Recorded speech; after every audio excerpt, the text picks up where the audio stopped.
시청자 여러분 안녕하십니까. 뉴핑 녹화 하나 하도록 하겠습니다. 대표님이 복귀하긴 하셨는데 아직 완전히 이제 건강이 정상으로 회복되려면 시간이 좀 걸리기 때문에 제가 당분간 조금 더 맡도록 하겠습니다. 다만 국내 정치 관련은 제가 함부로 이렇게 논평할 그런 능력이 없기 때문에 그건 대표님이 계속 하시고 주로 군사 안보 관련 뉴스가 있을 때마다 조금 요약 정리해 드리도록 하겠습니다.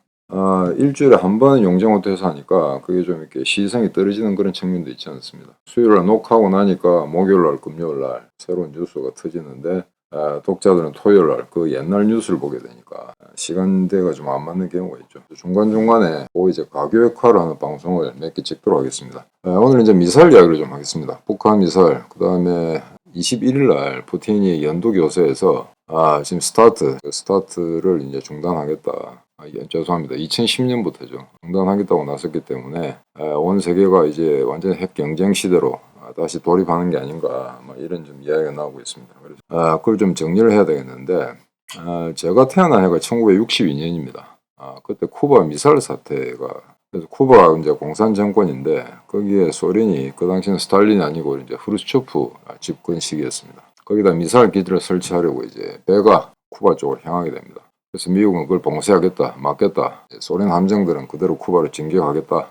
이런 상황에서 일촉즉발의 그런 위기가 발생했는데 다행히 그 위기는 봉합이 됐습니다. 아마 냉전 시기 중에 가장 아마 3차 대전의 위험이 높았던 그런 사건이 아닌가 그렇게 지금 추측이 되는데 그 당시에 그 사태, 그러니까 쿠바 미사일 위기 그 사태 하나만 가지고도 아마 박사기가 한 20, 30개 나왔다. 그러니까 석사기가 무려 100개 이상 나왔다. 그런 통계를 제가 본 적이 있습니다. 그 정도로 이제 중요한 문제였는데 그 이후에 이제 미소가 이제 핵 군축을 이제 실시한 게 약간 조금씩 이제 양자간 협의를 통해서 있긴 있었습니다만 가장 중요한 대목만 제가 말씀을 드리자면은 가장 최초의 핵 협상, 핵 군축 협상은 1969년 11월 달이었습니다. 그때 이제 핀란드는 나토 회원국이 아닌 중립 국가이기 때문에 소련하고 미국이 이제 거기서 만나서 전략무기 제한 협정을 이제 최초로 만들었죠. 솔트라는 건데 외우기 쉽습니다. SALT 소금입니다. 그래서 이건 아마 여러분들도 아마 기억이 나실 것 같은데 전략무기 제한 협정을 이제 최초로 69년에 만듭니다. 근데 이게 왜 핀란드였느냐? 핀란드는 분명히 서방 사회에 서구 가치를 존중하는 국가이긴 합니다만 2차 대전 당시에 나치 독일을 붙어서 이제 소련과 싸웠죠. 그러고 나서 영토 일부를 이제 소련한테 뺏기고 그런 상태에서 위성 국가는 아닙니다만 소련과 국경을 맞대고 있는 상태에서 이렇게 자율적인 행동 반경을 취하기 굉장히 힘들었습니다. 마치 이제 서구와 동구권의 이제 마파존 같은 그런 역할을 지탱하고 있었는데 하나 웃기는 건 1970년에 레닌 탄생 100주년 기념 심포지움을 모스크바가 아니고 핀란드 헬싱키에서 했습니다. 그건 아마 핀란드 좌파들이 아마 또 들고 일러서 그걸 갖다 유치하겠다라고 했겠죠.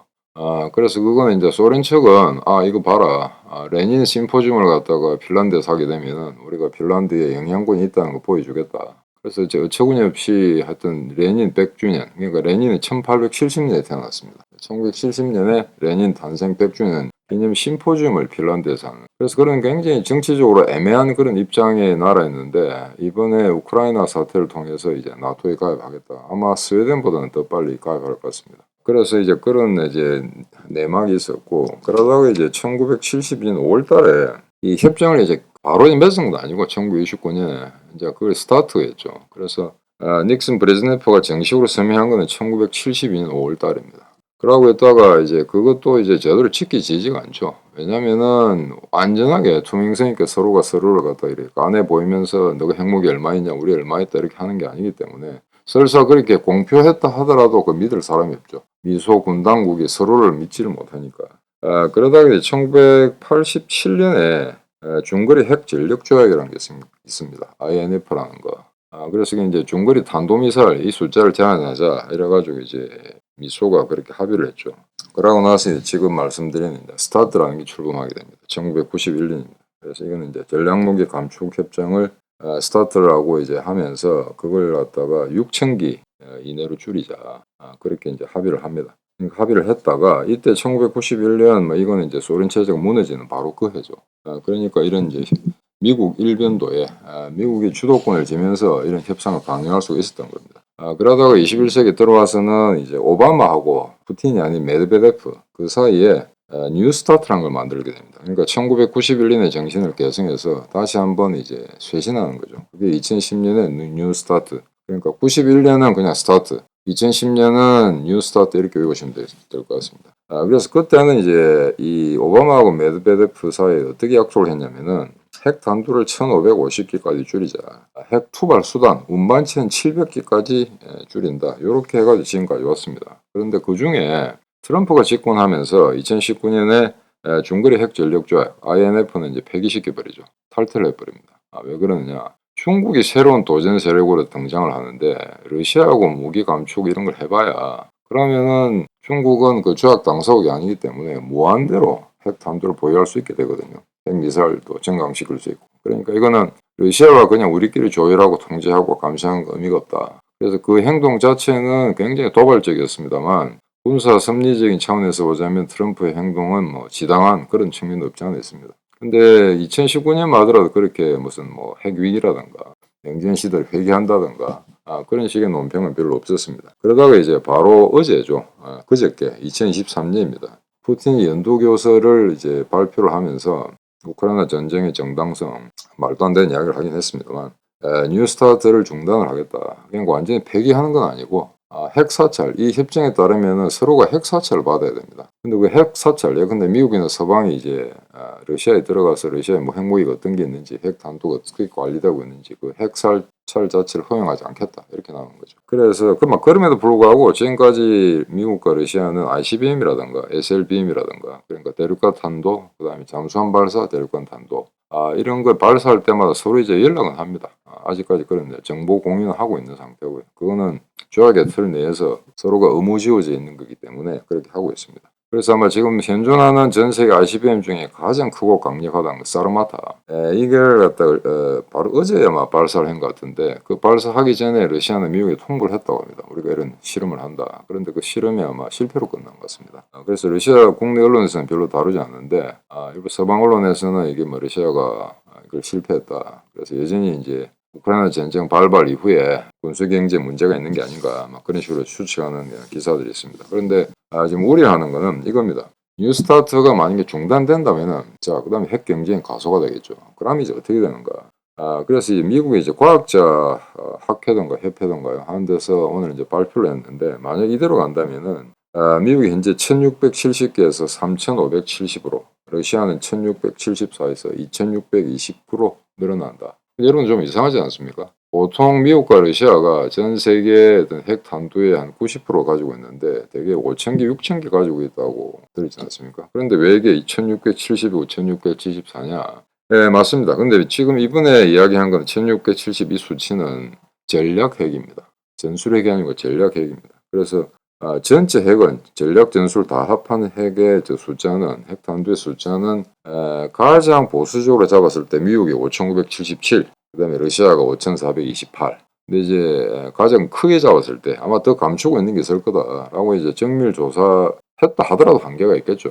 하지만 가장 보수적으로 잡은 게 이제 6,000개를 넘지 않는데 그보다 좀 이렇게 널널하게 잡았을 경우에는 미국이 6,257기, 그 다음에 러시아가 5,550기 이렇습니다. 그러니까 보수적으로 잡든 뭐 어떻게 잡든 여하튼 뭐 6,000개, 5,000개를 각각이 보유하고 있는 거죠. 그렇게 되면은 지금 영국이나 프랑스, 그 다음에 인도, 파키스탄, 북한, 중국이 다 핵무기를 가지고 있습니다만 그럼에도 불구하고 전 세계에 전략 전술 핵 탄두의 90%, 89%에서 90%가 넘는 포션을 미국과 러시아가 가지고 있다. 여전히 냉전이 끝났습니다만 러시아가 한국 정도밖에 안 되는 GDP 규모임에도 불구하고 저렇게 어마어마한 이제 군비 증강을 하고 있는 거죠. 여전히 핵무기를 보유하고 있고. 다만 그 핵무기를 관리하는 상당수의 인재들이 1991년에 소련 체제가 무너지고 나서 미국으로 상당수가 도피를 했습니다. 그래서 과연 그 많던 인재들이 미국으로 도망갔고 그 이후에 과연 인력 재배치가 됐느냐 하는데 의심을 품는 사람들이 이제 있습니다. 그런데 중국은 어떻게 되냐? 중국은 인민해방군 뭐 군대는 많죠. 함정 수도 많고 양으로 봐서야 뭐 미국 러시아에 떨어지지 않을 그런 규모인데 질적인 수준은 아직 많이 떨어진 상태고 지금 가장 보수적으로 잡아서 중국은 아마 핵탄두가 300에서 350기 정도 있을 거다. 근데 좀 넓게 잡으면 400기 정도 됩니다. 근데 지금 시진핑이가 야심차게 핵 증강을 계속 이제 공표한 바 있고, 그래서 이 상태로 간다면은 2035년, 뭐 조금 시간은 길죠. 2035년까지는 1500기까지 도달할 수 있다. 그러니까 그 이전에 지금의 배가 되는 1000기까지는 이제 만들어낼 수 있다는 거죠. 자, 이렇게 되니까 드디어 본격적인 정말 이제 1950, 60년대 과거를 회귀하는 게 아닌가 이런 우려들이 나오고 있습니다. 그런 상황에서 북한도 이제 한몫 거들고 있죠. 그래서 과거에는 이제 북한이 핵을 개발한다든가 그 다음에 탄도미사일을 발사할 경우에 그걸 계속 부풀려서 이렇게 막 과장되게 위협적이다라고 하는 부류가 있었고, 애써 그 능력이나 이런 걸 폄하하려는 그런 세력들이 있었습니다. 그 어느 것도 우리한테는 별 도움이 되지 않는다고 생각합니다. 그런데 이제 이번에 2월 18일 날 북한이 화성 15호를 발사했죠. ICBM을 발사했죠. 그래서 거기에 대응해서 바로 곧 뒷날 한국하고 미국, 그 다음에 미국과 일본 이제 공중연합 훈련을 했습니다. 그랬더니 거기에 또 발끈해서 2월 20날, 그 다음에 대구경 방사포를 얘들 쐈죠. 2발 정도 쐈다고 합니다. 그래서 동해상에 떨어졌는데 아마 일본은 배타적 경제수익이 떨어졌다고 하니까 그걸 수거를 하겠죠. 지금 그런 상황인데 그게 있고 난 다음에 제가 말씀드린 것처럼 어제죠. 오늘 23일이니까 어제 2월 22일 날 연합훈련을 또다시 하는 걸로 그렇게 돼 있고 3월 중순에 자유의 방패, 프리덤 실드 훈련을 하는 걸로 되어 있습니다만, 근데 또 2번이나 걸쳐서 북한이 도발을 하니까 바로 어제 한미일이 해군 함정들, 이번에 이지삼입니다. 이지삼을 동원해가지고 긴급하게 훈련에 들어갔습니다. 그래서 이거는 아마 2월 22일 날 어제 했던 핵 확장 억지 전략 그 어떤 실행 수단 연습 그거하고는 별개로 추진된 것 같습니다. 굉장히 짧은 시기에 복잡 다단한 도발 행위가 있었는데 거기에 대해서 한국과 일본, 미국 이 3개국이 굉장히 긴밀하게 정보 공유를 하고 있다라는 것은 사실 좀 놀라운 일입니다. 과거에는 문재인 정권 때는 이런 게 설정이 합의가 될 수도 없었고 훈련을 하지도 않았겠죠. 그래서 이번에 이제 그 북한의 도발에 대해서 한미일이 이제 이지삼을 동원한 거는 이번이 아마 처음이지 않나 싶은데, 한국이 이제 세종대왕함, 그 다음에 미국의 베리함, 그 다음에 일본이 이제 해상자유대 아타고함 이걸 바로 이제 동원시켰습니다. 그래서 독도에서 이제 미사일 방어 훈련을 했는데, 이거는 뭐냐면은 기본적인 구조는 이렇습니다. 일단 북한이 미사일을 발사하면은 한국과 일본이 독자적으로 이걸 탐지를 하겠죠. 탐지하고 난 다음에 서로 정보를 공유해서 미국에 전달합니다. 미국 함선에. 그럼 미국이 이제 대응 보복을 하는 그런 식의 시나리오를 설정한 상태에서 이제 연습을 하는 거죠. 그래서 이게 북한이 이제 연달아 2번에 걸쳐서 물론 하루를 띄웠죠. 도발을 했는데 거기에 즉각적으로 3개국 이런 반응을 보였다라는 건 굉장히 놀라운 일입니다. 그래서 지금 이게 아마 저는 이게 그 훈련이 아니었나라고 생각되는데, 어디가 어디까지가 이 3개국의 이지삼을 통한 해상훈련이고 어디서 어디까지가 핵 확장 억제 실행 수단 훈련인지 좀 구분이 조금 안 갑니다만, 이거 막 국방부에서 아마 정교한 해석이 필요하지 않는가 아마 그렇게 좀 생각하고 있습니다. 그래서 이런 와중에 이제 이번 아마 이 사건이 나니까 북한의 도발, 그 다음에 뉴스타트 중단 문제, 선언, 푸틴의 의한 이런 문제가 나오니까 아마 언론들이 일제히 굉장히 우려를 표명하는, 거기다 우크라이나 전쟁 계속 진행되고 있고, 그래서 일반 대중들은 지금 전쟁의 피로감 이런 게 계속 쌓여가고 있는 그런 상황입니다. 이제 그럼에도 불구하고 이런 걸 보시게 되면은 드디어 이제 평화의 시대는 끝났다, 전쟁의 시대로 가는 게 아니냐, 그런 이제 추측을 해봅니다. 그래서 여기서 이제 분명히 지금 현재 지금 당장 미국의 위협적인 적은 우크라이나와 전쟁을 벌이고 있는 러시아가 맞죠. 핵을 보유한 상태에서는 중국보다는 당장 급한 적은 러시아입니다. 사실은. 핵과 핵의 대결에서는 중국이 도저히 미국을 상대할 수가 없기 때문에, 설마 그럴 리는 없겠습니다만 정말 핵 대 핵으로 한판 싸우자라고 할 수 있는 건 러시아밖에 없습니다. 현재 미국을 상대할 수 있는 지구상 유일한 나라는 러시아입니다. 그러다 보니까 항상 미국, 중국과 러시아를 같이 이제 견제해야 되는 그런 어려움이 있는데, 물론 궁극의 적은 중국입니다. 미국으로 봐서는. 그렇기 때문에 중국을 갖다가 이제 전략적인 가장 중요한 전략적 콘텐더로 설정하고 있는 건 사실이나, 지금 당장 러시아가 저런 식의 이제 도발이라든가 음포라든가 블라핑을 해오기 때문에 그에 대해서는 적절한 조처가 필요하겠죠. 근데 저쪽에서 이제 블라핑을 하는데 미국이나 서방이 거기에 이제 좀 이제 저자세를 보인다든가 이렇게 되면 저들의 개발 어떤 도발 의지를 더 아마 이렇게 부추기는 그런 역효과를 낳기 때문에 아마 미국은 이에 대해서 상당히 강공으로 나올 가능성이 있습니다. 그래서 물론 이제 외교관들은 뭐 규탄 성명하고 유엔 안보회의에 나가 있는 G7 외교장관들이 북한의 도발도 규탄했고 공동성명 채택을 통해서 그다음에 푸틴의 그다음 뉴스타트 중단 조치 발표 이런 거에 대해서 이제 규탄을 했습니다. 그래서 그런 일단 페이퍼워크 같은 거는 적극적으로 하고 그다음에 군사 행동을 과연 어떻게 할 것인가 하는 거는 미국과 서방이 조율해서 범세계적으로 아마 새로운 군사 안보적 재평구도를 구축해야 되지 않을까 그런 시점에 와 있습니다. 물론 이제 이런 굉장히 긴장이 고조되다가 다시 한번 이렇게 해빙 무드가 되는 그런 현상은 얼마든지 나올 수 있습니다. 그런데 지금 우크라이나와 러시아의 전쟁이 올해 안에 끝날 것 같지는 않거든요. 물론 중계대공세에서 누가 승기를 잡느냐 하는 게 굉장히 아마 앞으로 향후의 전쟁의 이제 승패를 결정짓는 그런 중요한 단초가 되는 건 분명합니다. 그런데 그렇다고 해서 만약에 이번 중계대공세 때 우크라이나가 승기를 잡는다고 해서 그럼 단숨에 러시아군을 여름까지 다 쫓아낼 수 있느냐? 그거는 현재로서는 알 수가 없죠.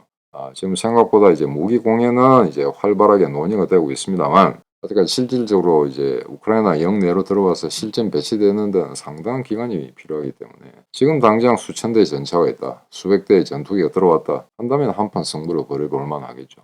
그러니까 여하간 이번 전쟁이 쉽게 끝나진 않는다. 그런 상황에서 중국은 여전히 이 우크라이나 사태를 예의주시할 거다라는 그런 어떤 분석들이 지금 굉장히 나오고 있습니다. 왜냐하면 여기서 만약에 러시아가 일방적으로 이기게 된다면 그것도 중국에 별로 좋지 않다는 거죠. 왜냐하면 중국이라는 거는 전 세계는 권위주의 국가들, 떨거지 국가들의 왕초노릇을 하고 싶은데 러시아가 여기서 주도권을 회복하고 우크라이나 전쟁에서 승리를 하게 된다면은 중국의 입지는 상대적으로 왜소화되겠죠. 그래서 아마 전 세계 권위주의 국가들 간의 헤게모니를 장악하는 데는 중국이 좀 떨떠름할 겁니다. 그래서 그건 그렇게 바라지는 않는다. 다만 그렇다고 해서 우크라이나가 미국의 서방의 지원을 받는 우크라이나가 이 전쟁을 이겨버린다? 이것도 이제 굉장히 곤란하게 되는 거죠. 이렇게 되면은 차후에 있을 대만 침공 또 위축되는 그것도 굉장히 어려워지는. 왜냐하면 일단 러시아 유럽 전선이 정돈이 되고 나면은 서방 측은 이제 중국을 겨냥할 겁니다. 그렇게 되면 이제 대중국 압박 구도가 더욱 강화될 거기 때문에 중국으로서는 대만을 쉽게 치지 못한다는 그런 문제가 생기는 거죠. 그래서 이 상태에서는 어느 일방이 된다 하더라도 중국에는 부담이기 때문에 아마 적정한 선에서 정확한 승패를 알 수 없는 그런 상황에서 두 나라가 협상하고 그냥 휴전을 맺든지 어느 정도의 평화협정으로 가는 그런 어떤 과도기적 기간이 길어지면 길어질수록 중국한테는 국가 이익상 유리하다는 거죠. 그런 측면에서 지금 안보 정세는 이제 굉장히 이제 복잡다단한 그런 구성 요소들을 가지고 있습니다. 그보다 더 우려되는 거는 지금까지는 개별 국가들끼리만 이렇게 싸웠습니다만 이란과 이스라엘이 싸운다든지 중국과 대만, 그 다음에 러시아와 우크라이나. 근데 만약에 중국과 러시아, 북한, 이란 이것들이 연계해서 한꺼번에 국제적인 분쟁을 갖다가 발생시켰다 할 경우에 미국과 서방은 어떻게 할 것인가? 그건 아마 지적인 유희로서도 상당히 재미난 구상이기 때문에 한번 연구 검토해 볼 필요가 있을 것 같습니다. 그 권위주의 국가들, 글로벌 사회에 이제 깡패 국가 네 나라 있죠. 러시아, 중국, 이란, 북한. 얘들이 만약에 연계해서 동시다발적인 전쟁 또는 분기를 발생시켰다 할 경우에 서방이 과연 이걸 갖다가 이렇게 다자진 워낙 많은 정부를 한꺼번에 관리할 능력이 있느냐 하는 겁니다. 그래서 우크라이나 전쟁을 통해서도 러시아가 우크라이나 하나 잡지 못한다라고 이제 조속거리가 되고 있는데 그와 마찬가지로 서방 역시 마찬가지거든요. 지금까지 너무나 오랫동안 평화에 쩔어왔기 때문에 생산 라인을 대규모 무기를 제조할 수 있는 그런 생산 라인이 없습니다. 그러다 보니까 우크라이나 한 나라를 지원하는데도 저렇게 허덕이고 있거든요. 전차 몇 대를 주면 우리가 우리나라를 지킬 무기가 있다는 이야기를 하고 있습니다. 하지만 미국은 음사를 피우지 마세요. 미국의 전차가 한 대가 없다 하더라도 하이마스가 한 대가 없다 하더라도 누가 미국을 치겠습니까? 함대만 있으면 되거든요. 네덜란드 역시 마찬가지입니다. 저쪽에 대서양의 저 끄트머리에 있는 나라에 위협을 가할 나라도 없을 뿐더러 그런 나라에서 전차 한 대 전부 우크라이나 다 줘도 문제가 안 되거든요. 그래서 저런 어떤 그 관료들 늘 가지고 있는 거 이렇게 잃지 않으려는 그런 관료적 근성 때문에 이 전쟁 자체가 굉장히 길어지고 있다. 그런 개인적인 논평을 해보고자 합니다. 그래서 지금 군사 전문가들이라든가 군사 마니아들 사이에서는 이 시기가 가장 재미난 국면이 아닌가 그렇게 생각됩니다. 지금까지 조용했던 중국이 오로지 경제 성장에만 전념했던 그런 평화의 시대는 끝났다. 이제 드디어 미국과 한파 승부를 벌일 수 있는 그런 군사적 단계까지 올라와 있고 북한 역시 상상 이외의 핵을 고도화시키고 있다. 그래서 연구개발 단계가 아닌 이제는 실전 배치를 통해서 실질적으로 군사적으로 이용할 수 있는 운용 단계에 와 있다. 북한은 그 정도 수준에 와 있습니다. 그래서 제가 가장 우려하는 것은 어느 한 나라가 아니라 이 네 나라가 동시다발적으로 전쟁을 발생시켰을 경우에 과연 어떻게 할 것인가. 그래서 지금 제 생각에는 지금 당장 그때 시나리오를 상정해서라도 지금 한미 그다음에 미일 따로따로 하고 있는 이 군사훈련을 전부 통폐합해서 한미일 세 나라가 똑같이 대응하는 구도로 바꿔야 되지 않나라고 생각되고 있습니다. 따로따로 해가지고 나중에 정보 공유한다. 시간이 굉장히 많이 걸리거든요. 그래서 이번에 이지삼 통해서 한미일이 즉각적으로 이런 해군 함정을 통해서 북한의 미사일 도발 행위에 대한 어떤 대응 훈련을 한다. 이게 굉장히 고무적인 일입니다. 그래서 이게 하나의 이제 시발점으로 이제 생각하고 지금까지 따로따로 세 나라가 따로따로 하던 군사 어떤 훈련을 한꺼번에 통합사령부를 둬서 하는 게 옳지 않겠는가 하는 게 지금 현재까지의 정황으로 봤을 때 제 개인적인 분석입니다. 자, 오늘 방송 여기로 마치도록 하겠습니다. 안녕히 계십시오.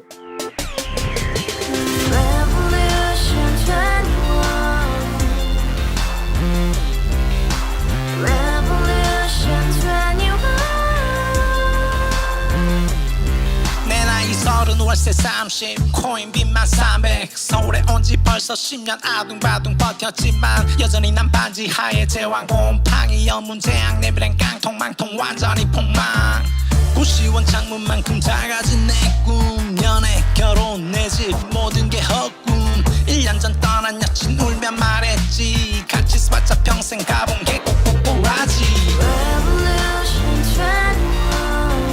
가바후스 700 나도 소유주 가바후스 700 나의 소주 택시기사 우라부지 마트 캐셔 울어무니 우리 집안 다 털어봤자 후줄 그래 개선민 내미래 거기서 팍 끝난 거지 팍 더 이상 노력 따윈 괴물이 스펙 찾아서 말리 비오는 날 알바 잘려 맨날 학원 날 개쳐 발려 밤비 내리는 양화대교 홀로 걷고 있을 때 현수막에 아로 새겨진 평당 700짜리 아파트 다같이 소리 질러 혁명 21 가바후스 700 나도 소유주 가바후스 700 나의 소주 live together in the house, brand new day, and your dream had just begun. Revolution 21, only open happiness. 너의 곁에 내가 영원히 함께. 지금까지 정치인들 입만 열면 찝찝찝 개소리 멍멍멍 쳤다 하면 뻥 잘난 부모 만나 잘난 학교 나오면 뭐하나 우동살이 꽉 찬 대가리 깡통 소리 텅텅 저 푸른 조원이의 그림 같은 집을 짓고 평상 4천 팔면 뭐해 평생 살 수